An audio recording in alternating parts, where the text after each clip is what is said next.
الحمدللہ رب العالمین والصلاة والسلام علی سید المرسلین اما بعد فاعوذ باللہ من الشیطان الرجیم بسم اللہ الرحمن الرحیم۔ پڑھیے الصلاة والسلام علیک یا رسول اللہ وعلی آلک واصحابک یا حبیب اللہ۔ الصلاة والسلام علیک یا نبی اللہ وعلی آلک واصحابک یا نور اللہ۔ درود پاک پڑھنے کے بے شمار فضائل و برکات ہیں۔ میرے آقا مدینے والے مصطفیٰ صلی اللہ تعالیٰ علیہ وسلم کا فرمان ہے، جب جمعرات کا دن آتا ہے تو اللہ تعالیٰ فرشتوں کو بھیجتا ہے جن کے پاس چاندی کے کاغذ ہوتے ہیں، سونے کے قلم ہوتے ہیں۔ اسپیشل پریپریشن ہوتی ہے فرشتوں کی آن دا ڈے آف تھرسڈے۔ کیا کرتے ہیں؟ چاندی کے کاغذ اور گولڈ کے سونے کے قلم ہوتے ہیں۔ وہ لکھتے ہیں، اس دن لکھتے ہیں کہ کون یوم جمعرات اور شب جمعہ مجھ پر کثرت سے درود پاک پڑھتا ہے۔ یعنی آج اسپیشل ارینجمنٹ ہے خاص درود پاک پڑھنے والوں کے لیے، تو ہمیں جمعرات، پھر جمعرات کی رات، جمعے کا دن کثرت سے درود پاک پڑھنا چاہیے۔ مل کر محبت کے ساتھ درود پاک پڑھ لیں۔ صلو علی الحبیب صلی اللہ تعالی علی محمد صلی اللہ علیہ وآلہ وسلم۔ عاشورہ کا دن یہ کتنا ہسٹوریکل ڈے ہے، کیسے کیسے عظیم واقعات عاشورے کے دن ہوئے، اور پھر وہ واقعہ ہوا جو آج بھی مسلمانوں کو تڑپا دیتا ہے۔ کربلا کے میدان میں بھوکا پیاسا اور ظلم کے ساتھ نواسہ رسول امام حسین اور ان کے پورے قافلے کو جس طرح بے دردی سے شہید کیا گیا، اور جو ظلم کیا گیا وہ آج بھی سنتے ہیں تو دل دہل اٹھتا ہے۔ تو آج ہم کچھ امام حسین رضی اللہ تعالیٰ عنہ کی فضائل پر، اور اس کے بعد ان یزیدیوں کا کیا بنا۔ کربلا کے بعد تو وہ ایک طرح سے ون کر گئے تھے نا، اگر ہم فگرز کی بات کریں تو وہ اسٹریٹجیکلی تو ون کر گئے تھے، مگر پھر ہوا کیا؟ ان کو کیا وہ راس آئی وہ حکومت، اور کیا انہوں نے مزے کیے؟ کیونکہ وہ تو چاہتے تھے کہ امام حسین بھی یزید کی بیعت کر لیں، مگر اس کے بعد کنٹرول کیسا ملا اور ان کا نتیجہ کیا نکلا؟ بہت سارے درس ہیں ہمارے پاس آج کے بیان میں، اور یقیناً یہ دل کو افسردہ کرنے والی باتیں بھی ہیں۔ مگر اس سے پہلے میں کہ آپ کو پیر مہر علی شاہ صاحب، سبحان اللہ، جیسے سیدی اعلیٰ حضرت ہے نا، آئے ہائے، پیر مہر علی شاہ صاحب بھی کمال کی شخصیت ہیں۔ اللہ نے کمال کا عشق رسول عطا فرمایا اور کمال کا علم بھی عطا فرمایا۔ مگر آپ کا ایک واقعہ سنیے گا آپ۔ ایک بار ایک پادری آپ کے پاس آیا، عیسائیوں کا پادری تھا، اور وہ کہتا ہے کہ قرآن پاک میں آپ کا دعویٰ یہ ہے کہ تمام چیزوں کا ذکر ہے، ہر بات کی اس کے اندر جو ہے وہ ڈیٹیل موجود ہے، تو امام حسین تو آپ کے نبی کے نواسے ہیں، اور اسلام کی خاطر اتنی بڑی قربانی دی، کربلا کے میدان میں سب کچھ لٹا دیا، لیکن ان کا ذکر تو قرآن مجید میں موجود نہیں ہے۔ پیر مہر علی شاہ صاحب سے وہ کہتے ہیں، پیر مہر علی شاہ صاحب نے اس انگریز کا، اس پادری کا یہ اطمینان کے ساتھ اعتراض سنا، اور آپ نے کہا کہ کیا آپ نے قرآن پورا پڑھا ہے؟ وہ پادری کہتا ہے ہاں میں نے پورا قرآن پڑھا ہے، اور قرآن میں اپنی جیب میں رکھ کے گھومتا ہوں، جو بکلیٹ تھی قرآن کی وہ ساتھ ہی رکھتا تھا۔ تو آپ نے فرمایا اچھا ایسا کرو کہ قرآن پڑھو میرے سامنے، تم کہتے ہو ذکر نہیں ہے، میں تمہیں بتاتا ہوں کہاں ذکر ہے، قرآن پڑھو۔ کہاں سے پڑھوں گا؟ کہیں سے بھی پڑھو، قرآن جدھر سے بھی پڑھنا ہے پڑھو۔ وہ پادری حیران ہو گیا۔ اب قرآن اسٹارٹ کرنے سے پہلے اس نے پڑھی بسم اللہ الرحمن الرحیم۔ پیر مہر علی شاہ صاحب نے کہا بس رک جاؤ، بسم اللہ الرحمن الرحیم پڑھی ہے نا، تو اب غور سے سنو۔ اور آپ نے فرمایا کہ بسم اللہ شریف کے علم الاعداد کے لحاظ سے 786 اعداد ہیں، آپ بھی جانتے ہوں گے 786 یہ جو ہے نا اعداد بنتے ہیں، یہ ایک پورا علم ہے علم الاعداد کا۔ تو آپ نے فرمایا کہ نوٹ کرو بسم اللہ الرحمن الرحیم میں 786 عدد ہیں، اور امام حسین جو لفظ امام حسین ہے اس کے عدد ہیں 210، لکھو اپنے پاس۔ امام حسین کا سن پیدائش ہے 4 ہجری، لکھو آگے 4۔ آپ کا سن شہادت 61 ہجری ہے، لکھو آگے 61۔ لفظ کرب و بلا کے جو عدد بنتے ہیں وہ بنتے ہیں 261، لکھو 261۔ امام حسن کے عدد بنتے ہیں 200۔ امام حسن کا شہادت جو سن ہے وہ ہے 50 ہجری۔ اب ان سب کو ٹوٹل کرو، جب اس نے ٹوٹل کیا تو اس کا رزلٹ بھی 786 آتا ہے۔ ہمارے علماء کا علم دیکھو.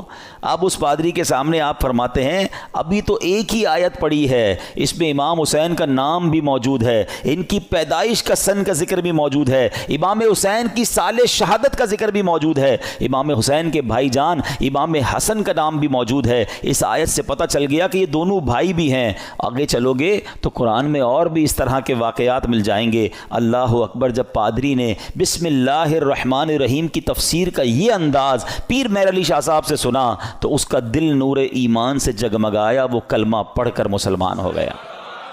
یہاں پر علم قرآن اور علماء کرام کو اللہ پاک نے کیسا مقام دیا ہوا تھا یہ بھی ہمیں سیکھنے کو ملتا ہے. اور سبحان اللہ, پھر نگاہ ولی میں وہ تاثیر دیکھی, بدلتی ہزاروں کی تقدیر دیکھی. اچھا پھر آگے یہاں پر یہ بھی یاد رہے یہ تو ایک علم العادات کے ذریعے جواب تھا, ورنہ بسم اللہ شریف کے اندر کیا کچھ موجود ہے.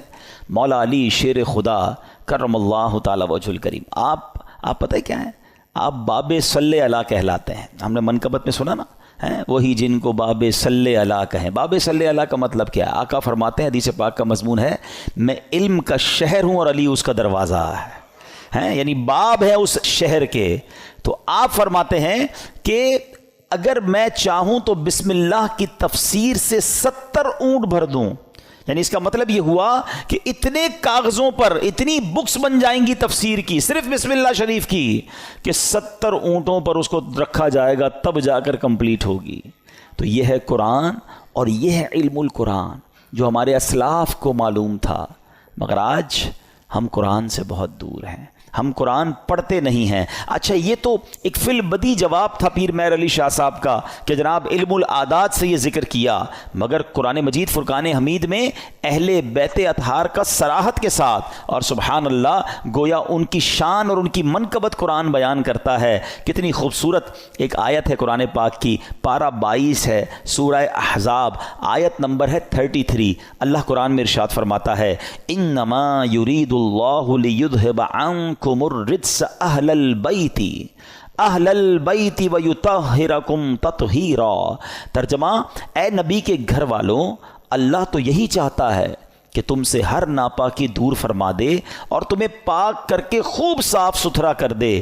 طبرانی اور مسلم شریف میں حدیث پاک میں ہے کہ پیارے آقا علیہ الصلوۃ والسلام نے حضرت علی, حضرت فاطمہ اور حسنین کریمین رضی اللہ تعالیٰ عنہم کو چادر مبارک میں لے کر یہ آیت تلاوت فرمائی. اور ایک روایت میں ہے کہ آپ علیہ الصلوۃ والسلام نے دعا کی, مولا یہ میرے اہل بیت ہیں, انہیں خوب ستھرا فرما دے. سبحان اللہ. اسی آیت کے بارے میں مولانا حسن رضا خان صاحب لکھتے ہیں نا, ان کی پاکی کا خدائے پاک کرتا ہے بیان, ان کی پاکی کا خدائے پاک کرتا ہے بیان, آیا تطہیر سے ظاہر ہے شان اہل بیت. یعنی ان کی شان قرآن بیان کر رہا ہے. تو امام حسین کا ذکر بھی ہو گیا نا, امام حسن کا ذکر ہوا, بی بی فاطمہ کا ذکر ہوا. اللہ اکبر. اور آگے چلیے ایک اور جگہ سورہ شورا آیت نمبر 23 میں اللہ ارشاد فرماتا ہے, قُلْ لَا أَسْأَلُكُمْ عَلَيْهِ أَجْرًا إِلَّا الْمَوَدَّةَ فِي الْقُرْبَى. اللہ قرآن میں فرماتا ہے, تم فرماؤ میں اس پر تم سے کوئی معاوضہ طلب نہیں کرتا مگر قرابت کی محبت. نبی پاک نے کیا فرمایا, اور کوئی معاوضہ طلب نہیں کر رہا مگر میرے عزیزوں سے محبت کرنا. سلطان المفسرین حضرت عبداللہ ابن عباس رضی اللہ تعالیٰ عنہ فرماتے ہیں, جب یہ آیت نازل ہوئی صحابہ کرام نے عرض کی, یا رسول اللہ صلی اللہ تعالیٰ علیہ وسلم, آپ کے اہل قرابت جن سے محبت کا اللہ پاک نے حکم دیا ہے یہ کون ہیں؟ فرمایا علی, فاطمہ سبحان اللہ, اور ان کے دونوں بیٹے یعنی حسنین کریمین رضی اللہ تعالیٰ عنہم. ہم کیوں نہ پنجتن پاک سے پیار کریں, ان سے پیار کا, ان سے محبت کا حکم گویا ہمیں قرآن دے رہا ہے. اور سبحان اللہ ایک اور آیت میں کس انداز سے ان کا جو ہے وہ شان بیان ہوتی ہے. پارہ نمبر ہے 5 سورہ نساء آیت نمبر 54. اللہ پاک ارشاد فرماتا ہے ام یحسدون الناس علی ما آتاہم اللہ من فضلہ. ترجمہ بلکہ یہ لوگوں سے اس چیز پر حسد کرتے ہیں جو اللہ نے انہیں اپنے فضل سے عطا فرمائی ہے. حضرت امام باقر رضی اللہ تعالیٰ عنہ فرماتے ہیں اس آیت کریمہ میں بیان کیے گئے وہ لوگ جنہیں اللہ پاک نے اپنا فضل عطا کیا اور جن سے کافر و منافق حسد کرتے ہیں، خدا کی قسم یہ ہم اہل بیت ہیں. خود امام باقر نے گویا اس کی تفسیر کی کہ جن کے بارے میں یہ ذکر ہو رہا ہے یہ ہم اہل بیت ہیں. سبحان اللہ یہ مقام ہے اہل بیت کا. ایک جگہ نبی پاک علیہ الصلوۃ والسلام کیا خوب فرماتے ہیں، حدیث کا مضمون ہے کہ میری اہل بیت میری امت کے لیے کشتی نوح کی مانند ہے، جو اس میں سوار ہو جائے گا وہ پار لگ جائے گا. اچھا یہ کس کے لیے کہا؟ اہل بیت کے لیے. اب ذرا توجہ کیجئے گا اعلیٰ حضرت کا کس طرح حدیثوں پر یوں سمجھیے کہ عبور تھا اور کیا انداز تھا، اور آپ کو سمجھ آ جائے گی بات کہ اہل بیت کو کیا کہا؟ کشتی کہا. ایک جگہ نبی پاک کی حدیث ہے اصحابی کالنجوم فبأیہم اقتدیتم اہتدیتم. آقا فرماتے میرے صحابہ ستاروں کی مانند ہیں، ان میں سے جس کی بھی پیروی کرو گے تم کامیاب ہو جاؤ گے، ہدایت پا جاؤ گے. اب ذرا میرے ساتھ رہیے گا. صحابہ کو کیا کہا؟ ستارے، سٹارز. کیا کہا؟ ستارے. اور اہل بیت کو کیا کہا؟ کشتی. ہیں اچھا اب دونوں سے ہمیں تو محبت کرنی ہے، دونوں کا پیار دل میں ہونا یہ ایمان کے لیے ضروری ہے. انفارچونیٹلی آج ایسا دور آ گیا ہے کہ کچھ لوگ صرف صحابہ کی بات کرتے ہیں، اہل بیت کی بات نہیں کرتے. کچھ صرف اہل بیت کی بات کرتے ہیں، صحابہ کی بات نہیں کرتے. ہمیں اللہ نے کیسا پیارا عقیدہ دیا، کتنا خوبصورت ایمان دیا کہ صحابہ سے بھی ہمیں پیار ہے، اہل بیت سے بھی ہمیں پیار ہے. اچھا پھر سیدی اعلیٰ حضرت نے ان دونوں حدیثوں کو کس طرح ایک شعر میں پرو دیا، جو میں پہلے بیان سٹارٹ میں کہہ رہا تھا نا کہ اعلیٰ حضرت کو پڑھو تو سمجھ آئے گا وہ کیا ہستی ہیں، کیا مقام ہے، علم کیسا تھا. سیدی اعلیٰ حضرت کہتے ہیں اہل سنت، ہم اہل سنت والے ہیں نا، سب سے پیار ہے نا، صحابہ سے بھی اہل بیت سے بھی. سنو اہل سنت کا ہے بیڑا پار، اصحاب حضور نجم ہیں اور ناؤ ہے عطرت رسول اللہ کی. کہتے ہیں اہل سنت والوں کا تو بیڑا پار ہی لگنا ہے. اب جو تھوڑا سا اسٹڈی کرتے ہیں کہ یہ جو سمندر پار کرنے کے لیے دو چیزیں بڑی ضروری ہیں، اچھی کشتی اور ستارے. اب تو کمپاس وغیرہ آ گئے، ورنہ پہلے ستاروں سے ہی راستہ تلاش کیا جاتا تھا. تو فرمایا ہمارا تو بیڑا پار ہونا ہے، کشتی جو ہے ہماری جو اہل بیت ہے اور ستارے جو ہیں وہ ہمارے صحابہ ہیں. دونوں کا پیار دل میں ہے، دونوں کو فالو ہم کر رہے ہیں، انشاءاللہ بیڑا پار لگ جانا ہے. تو یہ ہے اہل بیت. اچھا اب اہل بیت کو ذرا وسیع طریقے سے ایک براڈ مینٹالٹی کے ساتھ سمجھیے کہ اس میں کون کون شامل ہیں. خاص اہل بیت کا ذکر تو آپ نے سن لیا کہ نبی پاک نے اپنی چادر میں بی بی فاطمہ اور حسنین کریمین کو لیا، ایک جگہ مولا علی کے بارے میں فرمایا گیا. لیکن یعنی اہل بیت میں شامل کس کس کو کیا گیا؟ علماء فرماتے ہیں، اور بھی قرآن پاک کی چونکہ آیات ہیں، تو اہل کا معنی ہے والا اور بیت کا معنی ہے گھر. یعنی اہل بیت کا مطلب ہوا گھر والا. تو اہل بیت کے جو نبی پاک کے گھر والے وہ کون ہیں؟ تو سب سے پہلے پیارے آقا کی ازواج مطہرات، ٹھیک ہے، جنہیں قرآن کریم نے کیا کہا؟ امہات المومنین، مومنین کی ماں کہا. تو یہ پیارے آقا کے اہل بیت میں ہیں. پھر پیارے آقا علیہ الصلوۃ والسلام کی تمام اولاد پاک، آپ کے تمام شہزادے، چاروں شہزادیاں اور ان شہزادیوں کی اولاد، ان سب کو اہل بیت کہا جاتا ہے. سبحان اللہ. اور پھر بی بی عائشہ صدیقہ رضی اللہ تعالیٰ عنہ کا مرتبہ یہ ہے. اہل بیت میں تو ساری ازواج مطہرات ہیں، کیونکہ مولانا حسن رضا خان صاحب کی منقبت چل رہی تھی. تو آپ جب نبی پاک علیہ الصلوۃ والسلام کے ساتھ کمرے میں ہوتی اور جبریل امین جب وحی لے کر آتے نا، تو حجرہ عائشہ میں داخل ہونے سے پہلے اجازت لیا کرتے ہیں کہ حضور کیا میں اندر آ سکتا ہوں؟ Look at the status of that particular house. حجرہ عائشہ. اچھا حجرہ عائشہ کون سا ہے پتہ ہے آپ کو؟ آج جو ہم سنہری جالیوں پہ حاضری دیتے ہیں نا، جو نبی پاک آج جہاں جلوہ فرما ہے، یہ وہی گھر تھا، یہ وہی کمرہ تھا، یہ وہی حجرہ عائشہ تھا جو آج روضہ رسول بنا ہوا ہے. مولانا حسن کیا لکھتے ہیں؟ ان کے گھر میں بے اجازت جبرائیل آتے نہیں، ان کے گھر میں بے اجازت جبرائیل آتے نہیں، قدر والے جانتے ہیں قدر و شان اہل بیت۔ تو بہرحال اہل بیت کی کیا بات ہے، سبحان اللہ، یہ گھرانہ میرے حضور کا ہے، اور پھر اسی گھرانے کے چشم و چراغ امام حسین رضی اللہ تعالیٰ عنہ نے جو قربانی کی داستان رقم کی، سبحان اللہ، نانا کے دین کے پرچم کو اپنا سر کٹا کر بلند کر دیا۔ امام حسین ایسی باکرامت شخصیت ہیں کہ آپ کی جو ولادت ہے نا، آپ کی جو برتھ ہے، وہ برتھ بھی کرامت ہے۔ آپ 6 مہینے میں، آپ کا جو حمل تھا، ماں کے پیٹ میں آپ رہے، وہ 6 مہینے رہے، اور یاد رہے کہ پوری دنیا میں سیدنا یحییٰ علیہ الصلوۃ والسلام اور امام عالی مقام امام حسین کے علاوہ کوئی ایسا بچہ زندہ نہیں رہا جس کی مدت حمل 6 ماہ ہوئی ہو۔ یعنی آپ فرام دا ڈے 1 آپ کی ولادت ہی کرامت ہے۔ اور سبحان اللہ، آپ کے رخسار مبارک کا حال یہ تھا، آپ کے چہرے پر نور ایسا تھا کہ آپ کے دونوں رخسار سے ایسا نور نکلتا تھا کہ کمرے اور دیواریں روشن ہو جایا کرتی تھیں۔ اور کیوں نہ ہو، کس کے نواسے ہیں، کن کے پھول ہیں، آقا کی نگاہوں کے تارے ہیں۔ اور پھر تو جبھی تو کہتے ہیں، مل کر پڑھ لیں، تیری نسل پاک میں ہے بچہ بچہ نور کا، تیری ہے بچہ بچہ نور کا، تو ہے عین نور تیرا سب گھرانہ نور۔